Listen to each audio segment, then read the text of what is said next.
Praise the lord. దేవుడు ఈరోజు మనకు అనుగ్రహించిన మాటలు. నీవు ఏ విషయంలోనైనా ప్రభువుకి పదే పదే ప్రార్థిస్తున్నావా? నీ ప్రార్థనకు ఒకవేళ జవాబు రావడం ఆలస్యం అవుతుందని నీవు విసిగిపోతున్నావా? నీకున్న సమస్యలను బట్టి జవాబు రావట్లేదని వాటిని ఇతరులతో పంచుకుంటున్నావా? నువ్వు నీ సమస్యలను గురించి నీ చుట్టూ ఉన్న వారితో చెప్తే వాళ్ళు ఒకసారి లేదా రెండుసార్లు నీకు సహాయం చేసి తర్వాత నీ సమస్యలు వినడానికి విసుక్కుంటారేమో, కానీ నువ్వు ఎన్నిసార్లు నీ సమస్య గురించి ప్రభుతో చెప్పినా ఆయన విసుక్కోడు. నీ సమస్యలను వినే దేవుడు నీకున్నాడు.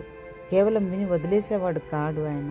నీ సమస్యను పరిష్కరించడానికి సరైన వ్యక్తులను నీకోసం ప్రేరేపించే దేవుడు నీకున్నాడని మర్చిపోకు. కాబట్టి నీ సమస్యలను పదే పదే దేవునితో చెప్పుకోవడానికి సిగ్గుపడకు, అలసిపోకు, విసుక్కోకు. నీ సమస్యలను వినే దేవునికి లేని అలసట, విసుగు నీకెందుకు?